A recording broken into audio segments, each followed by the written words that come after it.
Basta mga kaibigan, muling nagbabalik si Kaibigang Oso. Samahan niyo ako ngayong araw dahil dadaling ko kayo sa isa sa pinaka-famous na lugar dito sa Thailand, ang Floating Market. After niya, magpapapicture din tayo dito sa mga naglalaki ang mga elepante at pagkain at pag-inom ng mga Thai food. Pero konting throwback muna tayo sa mga nakaraang vlog ko. Pagdating nga pala namin dito sa Thailand ay una muna namin pinuntahan ang Mae Klong Station. Isa to sa pinaka-famous na train station dito sa Thailand dahil doon sa nagba-viral na train nila dito. At sa mga vendor na nasa gilid ng riles. Kaya naman dinadayo talaga sila ng mga turista dito. Kaya naman bounce na tayo sa ating next destination. Dito tayo pupunta sa Mae Floating Market. Let's go! Oh, that only look around, photo, not pay. Only free, can. Ah, it's free. After, But come back. can I touch now?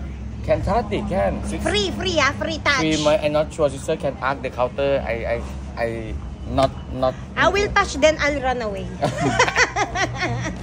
Nga pala mga kaibigan, pag pupunta kayo dito ay pwede kayo mapagtawaran sa ahente nila dito. At sobrang goods talaga nito pagka mas marami kayong magkakasama. Pwede mo sama yung mga kaibigan mo pag pupunta kayo dito para rin makatipid kayo at para makalesen din sa mga gastos. At medyo nanibago nga pala rin ako dito sa bansa nila dahil maaga pa lang sobrang init na, medyo naglalagkitin yung mga balat namin. Parang bandang alas 9 pa lang ng umaga dito pero tirik na yung araw. Kaya bibili muna ako ng maiinom kontra uhaw. How much the water, ma'am?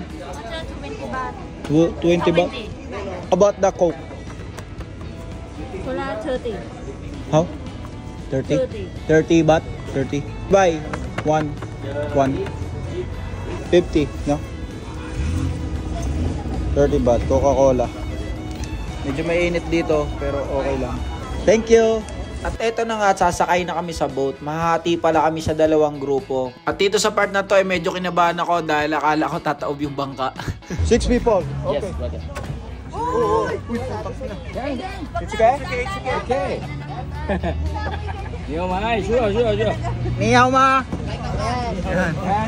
Alright! Yeah! Bye-bye! See you in Manila! Video! Yeah! Loko ng makina, no? Kala mo makina ng sasakyan eh. Akala ko lang pala yun, pero totoo palang makina ng sasakyan yung ginagamit para mapaandar yung boat na to. They have a crocodile here? No crocodile? Napatanong din ako kung may buhaya ba dito dahil sa mga gantong uri ng mga freshwater ay madalas merong buhaya. Sa Pilipinas lang pala maraming buhaya, naglalakad pa. Want something? No.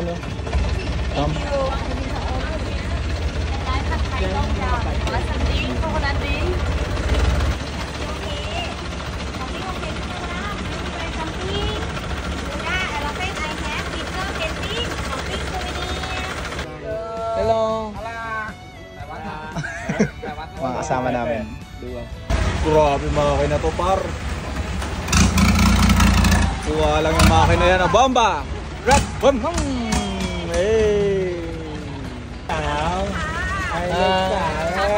Hello! Hi! Makikita nyo dito sa floating market yung mga nagtitinda ng mga authentic na pagkain from Thailand. At higit sa lahat, ang mga pinagmamalaki nilang mga souvenir. Mostly mga souvenir nila dito ay mga gawa sa kahoy, which is dito mayaman ang bansa ng Thailand. Mga kargado yung mga ano nila, makina nila. Alright, baba tayo. Souvenir.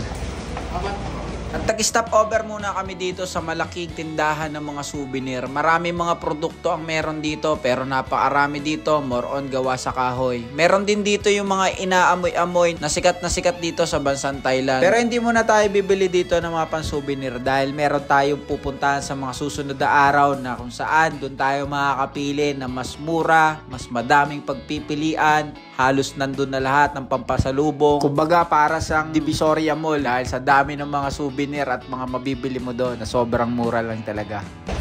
Peace bomb! Peace bomb! After namin mag-stop over dito sa mga bilihan ng mga souvenir ay tuloy-tuloy na yung aming biyahe. At eto na rin yata yung sentro ng mga attraction nila dito sa lugar na to. Snake par.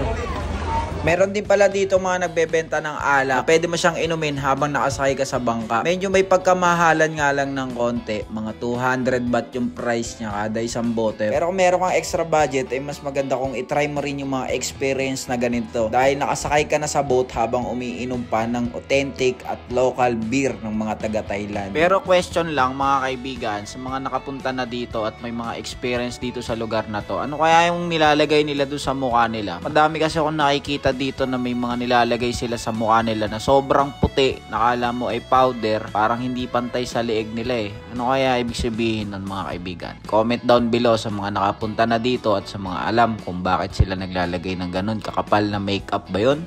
O sun protector. Meron rin pala akong itinaray dito na isang uri ng prutas. Nakakala mo nung una ay mansanas nung ginayat-gayat niya. Pero nung natikban ko siya ay lasa siyang guava. Tapos pag binili mo to mga kaibigan ay meron siyang kasama sa sausawan na medyo matamis, na maalat, na maanghang. Hindi na ako gumamit ng sausawan pero tinaray ko pa rin siyang tikman at masarap din talaga. Ito yung mga experience na hindi dapat natin palampasin dahil ito yung mga pagkain na talagang dito mo lang makikita sa lugar na to. After niyan ay dumiretso na kami dito sa mga elepante, tapos meron kami nakita nagpapapicture dito sa monkey. Actually libre lang yung mga yan dahil part yan ng binayaran mo nung pumunta ka dito sa floating market. Katabing attraction lang din naman kasi ito ng floating market eh, itong mga elepante dito. Kung meron dyan pinaparentahan, kung gusto mo sumakay sa mga elepante, babayad ka lamang ng mga 1,000 baht. Pwede mo rin ma-experience yung magpakain ng mga elepante. Pakain mo lang dyan naman is yung mga saging. At yan ay babayaran mo lang din. Pero yung mga pagkuha ng litrato at pag-video sa mga elepante ay libre lamang. Day 1 ko pa lang dito sa Thailand pero napakarami ko na agad mga attraction na napunta. Sa dami ng attraction nila dito ay talagang ikaw na lang yung mamimili kung saan ka pupunta. Kaya naman samahan nyo ulit ako sa susunod ko na video mga kaibigan dahil hindi lang to yung mga attraction na pupuntahan natin. At kung sakaling mapapapunta kayo dito ay mabibigyan ko rin kayo ng tips at idea kung saan kayo maganda pumunta at kung saan kayo makakatipid kung budget friendly lang din yung budget nyo. Ako si Kaibigang Oso, isa akong empleyado, pamilyado at higit sa lahat, negosyante. Hanggang dito na lamang muna mga kaibigan. Magkita-kita tayo sa susunod ko na video. Paalam!